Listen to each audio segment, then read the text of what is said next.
देखिए, आज जो टॉपिक हम डिस्कस कर रहे हैं, भारतीय संविधा अधिनियम 1872।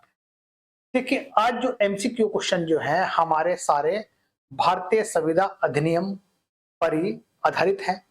यानी दी इंडियन कॉन्ट्रैक्ट एक्ट 1872 के अंतर्गत पहला जो प्रश्न है, देखिए इसमें देखिए मतलब जो है इन सूचियों का मिलान करिए आप जो है। देखिए, मैंने पहले भी कहा, जब सूचियों का मिलान करना होता है इसका बहुत आसान तरीका, सबसे पहले ए बी सी लिख लीजिए। ए बी सी और डी।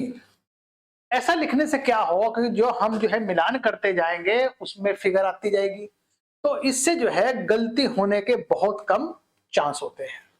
अब देखिए, हमारी बात करते हैं प्रतिग्रहण। प्रतिग्रहण देखिए जो है ये बनेगा आपका प्रस्थापना के प्रति अनुमति संज्ञापित करना, यानी कि ए का हो जाता है 3। उधर देखिए करार।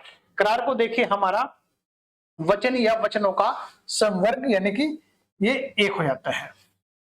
अब देखिए मतलब जो है करार मतलब वचन वचनों का संवर्ग की बात करते हैं। उधर देखिए प्रस्थापना। प्रस्थापना देखिए, प्रस्थापना मतलब करने क्या कराने से विरत रहने की रजामंदी, यानी कि जो है ये आपका 2, यानी सी का 2। उसके बाद व्यतिकारी वचन। वचन जो एक दूसरे के लिए प्रतिफल होते हैं, तो ये बन जाता है हमारा 4, यानी कि ये। अब देखिए ये मैंने मिलान कर दिए हैं। मिलान के अंतर्गत देखिए हमारे जो आंसर की जो मतलब जो है एक समीकरण जो बना है मतलब जो है वो बन जाता है हमारा जो है 3 1 2 4। अब ये 3 1 2 4 को इनसे मैच कर लीजिए, आंसर आपका बन जाएगा जो है। अब देखिए जो मैच हो रहा है ये हमारा ए के साथ हो रहा है, 3 1 2 4, तो आंसर बन जाता है हमारा ए।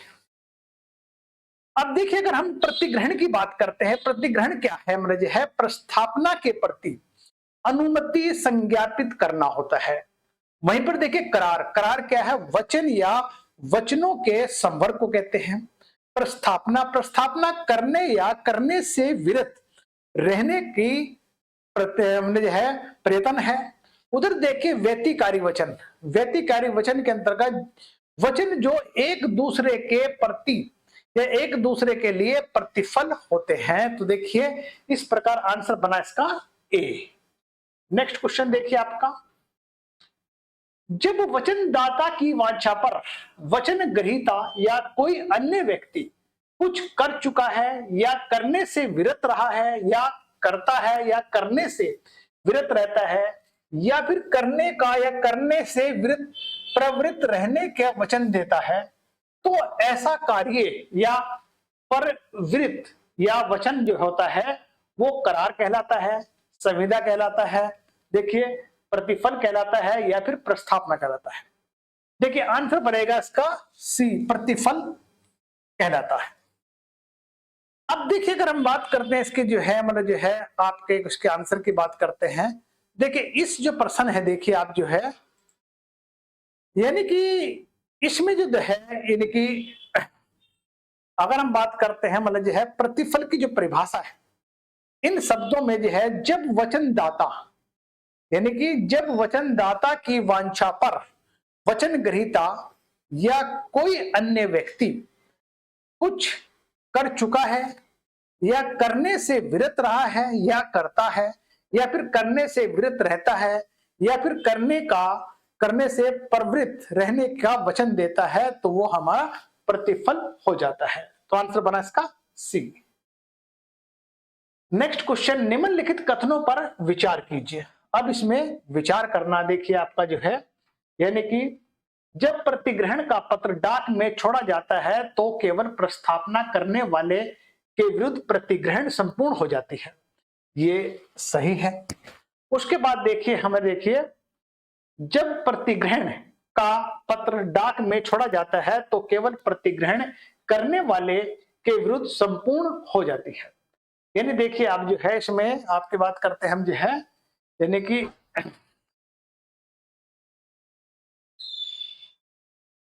अब यहां पर देखिए इसको देखिए नेक्स्ट 3 नंबर, जब प्रतिग्रहण का पत्र डाक में छोड़ा जाता है यानी प्रतिग्रहण का पत्र डाक में छोड़ा जाता है तो प्रस्थापना करने वाले प्रतिग्रहण एक साथ संपूर्ण हो जाती है। प्रतिग्रहण का जब पत्र डाक में छोड़ने पर भी प्रतिग्रहण करने वाला प्रस्थापना करने वाले तक पत्र के पहुंचने से पूर्व ही प्रतिग्रहण का प्रतिसरण कर सकता है। अब देखिए इसमें आंसर बनेगा हमारा 1 और 4। देखिए यानी कि आंसर बन जाता है इसका सी, ये सी आंसर बन जाता है। अब देखिए अगर हम याद करते हैं भारतीय संविधान अधिनियम की धारा 4 पैरा 2 का पहला भाग कहता है कि जब प्रतिग्रहण का पत्र डाक में छोड़ा जाता है तब प्रस्थापक के विरुद्ध संपूर्ण हो जाता है।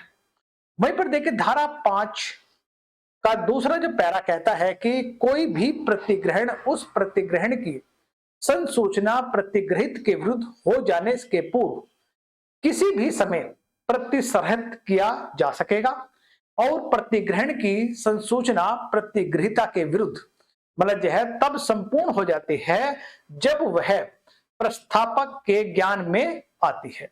देखिए इस प्रकार आंसर बन जाता है सी। नेक्स्ट क्वेश्चन, इसमें फिर देखिए सूचियों का मिलान करना आपको मैंने पहले कहा कि देखिए इसको फिर ए बी सी लिख लीजिए, ए बी सी और डी। अब देखिए जब ऐसे लिख लेते हैं तो इसमें आंसर आपका देने में आसानी होती है। अब देखिए मतलब जो है इसमें मिलान करना आपका जो है यानी कि जो है हेडली बनाम वैकेशनडेल, हेडली बनाम वैकेशनडेल ये बनेगा संविदा का स्वर्ग यानी कि ए का 2। उसके बाद देखिए हमारा जो है कार्लिक बनाम कार्लिक समान बाल कंपनी, इसके बाद देखिए साधारण प्रस्थापना यानी 2 का 4। उसके बाद डनलप न्यूमेटिक कंपनी बनाम सेलफ्रिज कंपनी ये बन जाता है हमारा इसमें देखिए ये आपका नुकसानी की माप यानी कि सी का 3। उसके बाद टेलर बनाम यानी कि देखिए कार्लडेविल, कार्लडेविल देखिए हमारा आंसर बन जाता है ये 1 यानी ये 1 सा लगता है। अब देखिए ये मिलान कर दिया मैंने, इस मिलान में जो हमारे पास फिगर आई है 2 4 3 1, अब इसमें देख लीजिए 2 4 3 1 ये बन जाता है सी, तो आंसर इसका सी बन जाता है। अब देखिए हेडली बनाम वैक्सेंडेल का वाद नुकसानी की माप से संबंधित है जबकि कार्लिक बनाम कार्बोलिक स्मॉल बाल कंपनी का वाद जो है लोक प्रस्थापना से संबंधित है।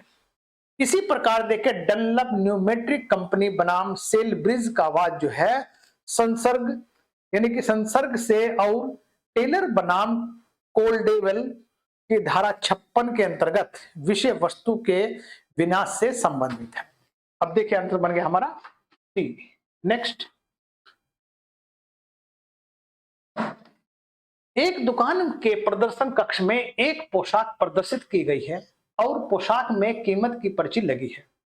एक क्रेता जो पोशाक क्रय करना चाहता है और पर्ची में लिखी कीमत को संदाय करने के लिए तैयार है, पोशाक क्रय करने के लिए दुकानदार के पास जाता है। निम्नलिखित में से कौन सा सही कथन सही बताना आपको। देखिए अब इसके अंतर्गत देखिए आपका दुकानदार पोशाक बेचने से इनकार कर सकता है। दुकानदार पोशाक बेचने से इनकार नहीं कर सकता क्योंकि क्रेता ने प्रस्थापना का प्रतिग्रहण कर लिया है। इनकार करने पर दुकान संविदा भंग दायी होगा। दुकानदार पोशाक बेचने से इनकार नहीं कर सकता किंतु अधिक कीमत ले सकता है। देखिए इसमें आंसर बन जाता है हमारा ए आंसर बन जाता है। दुकानदार पोशाक बेचने से इनकार कर सकता है तो आंसर बना ए। अब देखिए भारतीय संविदा अधिनियम की जो धारा है 2 के अनुसार यह से स्पष्ट होता है कि प्रस्थापना या प्रस्थापना के लिए आमंत्रण में अंतर है जब तक कि क्रेता अपनी पसंद की ड्रेस दुकानदार के पास लाकर यह नहीं कह देता कि उसे अमुक ड्रेस खरीदनी है और दुकानदार उसे स्वीकार नहीं कर लेता तब तक कि वह प्रस्थापना के लिए निमंत्रण है या आमंत्रण है। तो आंसर बना हमारा ए। नेक्स्ट, इसमें मिलान करिए आप जो है, मिलान में देखिए आप जो है ए बी सी और डी।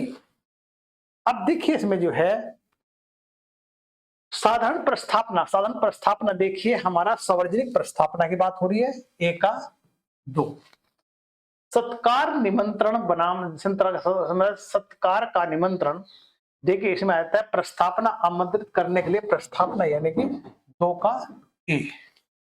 अस्थाई प्रस्थापना देखिए निवेदिता है यानी 4 सी का 4। उसके बाद प्रतिस्थापना समरूप प्रस्थापना जो एक दूसरे की प्रतिस्थापन है तो ये 3 यानी। अब देखिए ये मैं आपको मिलान कर दिया, इसमें मिलान में देखिए हमारा आंसर फिगर जो आई है 2 1 4 3।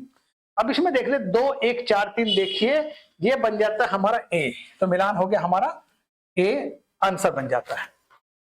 अब देखिए इसमें देखिए अगर हम बात करते हैं इसकी जो है साधारण प्रस्थापना जो है सार्वजनिक प्रस्थापना है। वहीं पर सत्कार का जो निमंत्रण है प्रस्थापना आमंत्रण के लिए प्रस्थापना है। अस्थाई प्रस्थापना निवेदिता है और प्रतिस्थापना समरूप प्रस्थापना जो एक दूसरे की प्रतिस्थापना है। तो आंसर बन गया हमारा ए। नेक्स्ट, एक नीलामी में एक्स की बोली सबसे ऊपर है। नीलामी करता प्रस्थापना को बोलकर प्रतिग्रहण नहीं करता पर हथौड़ा मारकर प्रतिगृहित करता है। यह अभिव्यक्त प्रतिग्रहण है, विविक्षित प्रतिग्रहण है, भावी प्रतिग्रहण है, प्रतिग्रहण नहीं है। तो आंसर बनेगा इसका विविक्षित प्रतिग्रहण है, तो आंसर बन गया इसका बी। अब देखिए जो है एक्स की बोली सबसे ऊपर है, जरूरी नहीं है कि नीलामी कर्ता को बोलकर ही प्रतिग्रहण हो। हथौड़े के द्वारा प्रतिग्रहित करना विविक्षित मान्यता है, तो आंसर बन गया हमारा बी। नेक्स्ट, विकृतिचित व्यक्ति की संविधा की अक्षमता के बारे में निम्नलिखित कथनों में से कौन सा सर्वाधिक उपयुक्त है। अब देखिए इसे पूछ रहा है आपको, यानी कि जो है विकृतिचित व्यक्ति की संविधा की अक्षमता के बारे में निम्नलिखित कथनों में से कौन सा सर्वाधिक उपयुक्त है। अब देखिए इसमें जो है विकृतिचित व्यक्ति कभी भी संविधा नहीं कर सकता है, विकृतिचित व्यक्ति संविधा कर सकता है।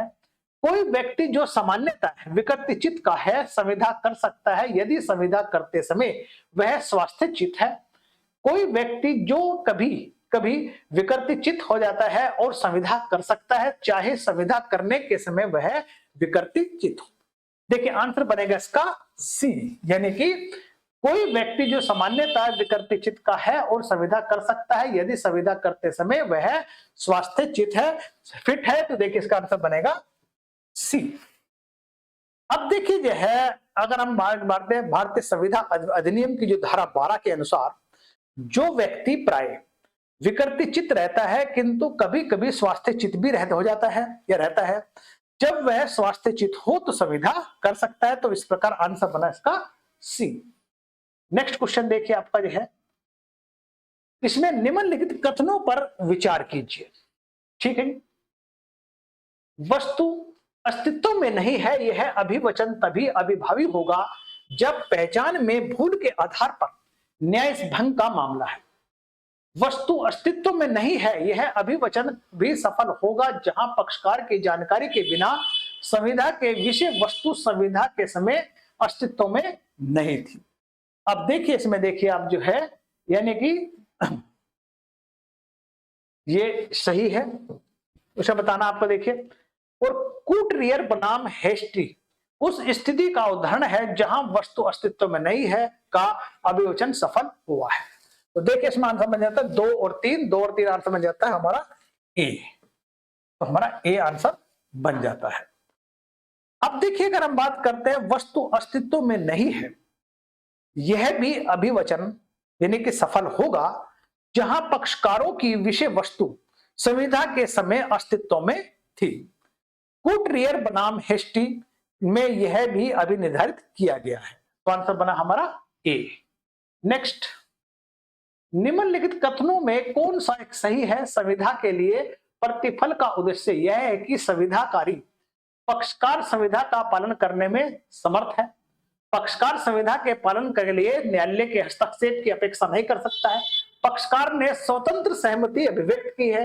पक्षकार का यह आशय था कि संविधा के विधिक परिणाम होने चाहिए। अब देखिए आंसर बना इसका डी, ये डी आंसर बन जाता है। अब देखिए इसमें देखकर हम बात करते हैं, देखिए हम जो है विधिक परिणाम उत्पन्न होने का आशय से ही संविधा उत्पन्न होती है। मतलब देखिए एक तरह समझिए आप जो है विधिक परिणाम उत्पन्न होने के आशय से संविधा उत्पन्न होती है, यानी कि पक्षकार का यह आशय था कि संविधा का विधिक परिणाम होना चाहिए, तो आंसर बन गया डी। नेक्स्ट, ए जो पागल है स्वास्थ्यचित होने के अंतराल में अपना एक भूखंड बी को 500 रुपए में विक्रय करने की प्रस्तावना का प्रतिग्रहण करता है। ध्यान से देखिए इसको क्या कह रहा है, ए जो पागल है, ध्यान दीजिए, ए जो पागल है स्वास्थ्यचित होने के अंतराल यानी ठीक होने के अंतराल में अपना एक भूखंड बी को 500 रुपए में विक्रय करने की प्रस्तावना का प्रतिग्रहण करता है। बी उस भूखंड पर कब्जा ले सके उसके पूर्व ही विकृति चित्त का हो जाता है। निम्नलिखित में से कौन सा सही विधिक स्थिति को प्रकट करता है? अब देखिए बी संविधा को प्रवर्त नहीं कर सकता है, बी को तब तक प्रतीक्षा करनी चाहिए जब तक कि वह स्वास्थ्यचित का नहीं हो जाता है। संविधा विधि मान्य है और परिवर्तनीय है, संविधा करने के लिए अक्षम है, संविधा शून्य है, तो आंसर बनेगा इसका सी। संविधा विधि मान्य है और परिवर्तनीय है, तो आंसर बन जाता है सी। अब देखिए ए पागल है किंतु भूखंड विक्रय करने के समय अर्थात जब वह संविधा कर रहा है तथा सम्मति दे रहा है तो पूर्ण स्वस्थ है, अतः जो है यह एक विधि मान्य संविधा है, तो आंसर बन गया इसका सी आंसर। नेक्स्ट, जब वचन ग्रहीता की सम्मति प्राप्त करते समय वचनदाता मौन रहता है, यानी जब वचन ग्रहीता की सम्मति प्राप्त करते समय वचनदाता मौन रहता है जबकि उसका कर्तव्य है कि तात्विक तथ्यों के बारे में बताए, तो इसका अर्थ है कि वह सम्मति प्राप्त हो गई है परपीड़न द्वारा, दुर्व्यपदेशन द्वारा, भूल द्वारा, कपट द्वारा। देखिए आंसर बनता है इसका डी, कपट द्वारा। अब देखिए वचन ग्रहीता की सम्मति प्राप्त करते समय वचनदाता का मौन रहना, जहां उसका फर्ज है कि वह तात्विक तथ्यों के बारे में बताए, और इसका अर्थ यह है कि सम्मति कपट द्वारा प्राप्त की है, तो आंसर बना इसका डी। नेक्स्ट, निम्नलिखित कथनों पर विचार कीजिए। संविधा को शून्य किया जा सकता है यदि सम्मति कारित हो एक विधि की भूल द्वारा, तथ्य की भूल द्वारा, परपीड़न द्वारा, अश्मक असर द्वारा। देखिए इसमें जो है अगर हम बात करते हैं, इसमें देखिए संविधा के पक्षकार के विकल्प पर शून्य किया जा सकता है यदि संपत्ति की जो है कारित की गई एक विधि की भूल द्वारा, तथ्य की भूल द्वारा, परपीड़न द्वारा, यानी विधि की भूल, तथ्य की भूल, परपीड़न द्वारा, यानी आंसर बन जाता है इसका 1 2 3, 1 2 3 आंसर बन गया इसका ए, ये आंसर बन जाता है। देखिए इसमें जो है नेक्स्ट क्वेश्चन, ए ने अपनी पत्नी को यह धमकी दी कि यदि वह ए के भाई का पक्ष में विक्रय विलेख निष्पादित नहीं करेगी तो वह आत्महत्या कर लेगा। पत्नी ने विक्रय विलेख निष्पादित कर दिया, यह समव्यवहार अश्मक असर के कारण शून्य करनी है, परपीड़न के कारण शून्य करनी है, अनैतिक होने के कारण शून्य है, विधि द्वारा प्रतिबद्ध होने के कारण शून्य है। अब देखिए इसमें आंसर बनेगा हमारा, वो बन जाता है बी, परपीड़न के कारण शून्य करनी है, तो आंसर बन गया इसमें बी। अब देखिए परपीड़न की सम्मति से यह परपीड़न भी सम्मति को फ्री और स्वाभाविक नहीं रहने देते, अतः संविधा शून्य करने की ओर है, तो आंसर बना इसका बी। नेक्स्ट, निम्नलिखित कथनों में एक सही है। शून्य करनी संविधा एक ऐसी संविधा है, देखिए शून्य करनी संविधा एक ऐसी संविधा है जो संविधा करने वाले पक्षकारों में से किसी एक के विकल्प पर विधि द्वारा परिवर्तनीय है, भी विधि द्वारा परिवर्तनीय नहीं है। संविधा के केवल उस पक्षकार के विकल्प पर विधि द्वारा परिवर्तनीय है जिसकी सम्मति स्वतंत्र रूप से प्राप्त नहीं की गई थी। डी, संविधा के केवल उस पक्षकार के विकल्प पर विधि द्वारा परिवर्तनीय है जो दूसरे की इच्छा को अधिशासित कर सकता है।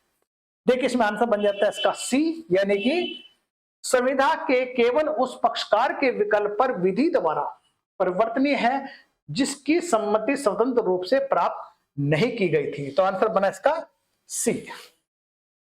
अब देखिए, संविदा केवल उस व्यक्ति के विकल्प पर परिवर्तनीय है जिसके द्वारा सम्मति यानी संपत्ति प्राप्त कर सी फ्री और स्वाभाविक की गई है। तो आंसर बना इसका सी। नेक्स्ट, निम्नलिखित कथनों में कौन सा एक सही है? बीमा की जो संविदा है, देखिए बीमा की जो संविदा है एक समाश्रित संविदा है, संविदा का मान रूप है, पदम संविदा है, विधि द्वारा परिवर्तनीय करार है। अब देखिए इसमें जो है, अगर हम भारतीय संविदा अधिनियम की धारा 31, भारतीय संविदा अधिनियम के अनुसार समाश्रित संविदा एक ऐसी संविदा है, यानी समाश्रित संविदा एक ऐसी संविदा है जो समपार्श्विक घटना के होने या न होने पर आश्रित होती है। जीवन बीमा को छोड़कर बाकी सभी बीमाएं समाश्रित संविदा है। तो आंसर बना इसका ए। ये हमारा ए आंसर बन जाता है। नेक्स्ट क्वेश्चन, निम्नलिखित कथनों पर विचार कीजिए।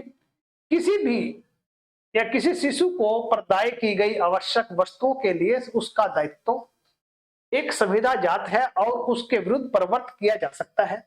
संविदा कल्प है और इसका नियम भारतीय संविदा अधिनियम की धारा 68 में समाश्रित है, यानी सम्मिलित है। उसकी संपत्ति यदि कोई हो तक सीमित है। देखिए इसमें आंसर बनेगा, देखिए हमारा जो है ये बन जाता है, यानी कि 2 और 3 आंसर बन गया इसका बी। ये बी आंसर बन जाता है। अब देखिए भारतीय संविदा अधिनियम की धारा 68 के अनुसार भारतीय संविदा के यानी इसके अनुसार यह संविदा कल्प का एक उदाहरण है, यानी संविदा कल्प का उदाहरण है। नेक्स्ट क्वेश्चन, निम्नलिखित कथनों पर विचार कीजिए। अब इसमें देखिए विचार करना आपको जो है, संविदा भंग की दशा में साधारण नुकसानी दी जाती है। संविदा भंग की दशा में संविदा के विनिर्दिष्ट पालन का उपचार सदा दिया जाता है। संविदा भंग के साथ नुकसानी के साथ जुर्माना भी अधिरोपित किया जाता है। अपवादिक मामले में जहां नुकसानी पर्याप्त प्रतिकार नहीं है, विनिर्दिष्ट पालन का उपचार दिया जा सकता है। अब देखिए इसमें जो है आंसर जो बनेगा आपका वो बन जाता है एक, यानी कि संविदा भंग की दशा में साधारण नुकसानी दी जा सकती है। उसके बाद देखिए अपवादिक मामले में जहां नुकसानी पर्याप्त प्रतिकार नहीं है, विनिर्दिष्ट पालन का उपचार दिया जा सकता है। तो ये 4, तो आंसर बन जाता है हमारा सी आंसर बन जाता है। अब देखिए हम बात करते हैं, देखिए इसमें जो है संविदा भंग के यानी संविदा भंग में साधारणतः नुकसानी देय होती है, यानी संविदा भंग में साधारणतः नुकसानी देय होती है, परंतु आपराधिक मामलों में विनिर्दिष्ट पालन का उपचार दिया जा सकता है। तो आंसर बना इसका सी। नेक्स्ट, निम्नलिखित कथनों पर विचार कीजिए। प्रत्येक संविदा एक करार है, प्रत्येक करार एक संविदा है, प्रत्येक विधि दीवानी दायित्व एक संविदा है, प्रत्येक संविदा में वैध रूप से परिवर्तनीय दीवानी दायित्व होगा। अब देखिए इसमें आंसर बनेगा आपका वो बन जाता है एक, प्रत्येक करार संविदा करार है, यानी प्रत्येक संविदा एक करार है, प्रत्येक संविदा में वैध रूप से परिवर्तनीय दीवानी दायित्व है। तो 4, तो आंसर बन गया इसका बी। ये बी आंसर बन जाता है। नेक्स्ट क्वेश्चन देखिए, अंतिम अवसर का सिद्धांत संबंधित है। अंतिम अवसर का सिद्धांत देखिए, 2 सिद्धों को फांसी पर लटकाए जाने से न्यायालय के समक्ष अपनी अनभिज्ञता साबित करने के अभियुक्त के अधिकार से, नैसर्गिक न्याय के सिद्धांत से, वाहन दुर्घटना से। देखिए अंतिम अवसर का सिद्धांत जो संबंधित है वो वाहन दुर्घटना से, आंसर बन गया डी। अब देखिए इस नियम के अनुसार जो है, यानी कि जो है अंतिम, यानी कि जो है अंतिम अवसर के सिद्धांत के अनुसार जो है, जब कोई दुर्घटना 2 व्यक्तियों की संयुक्त उपेक्षा में होती है तो वह व्यक्ति जिस जिम्मेदार होता है, जिसमें युक्त सावधानी दुर्घटना को बचने का अंतिम अवसर प्राप्त होता है। देखिए मैंने आपको जो है ये क्वेश्चन भारतीय संविधान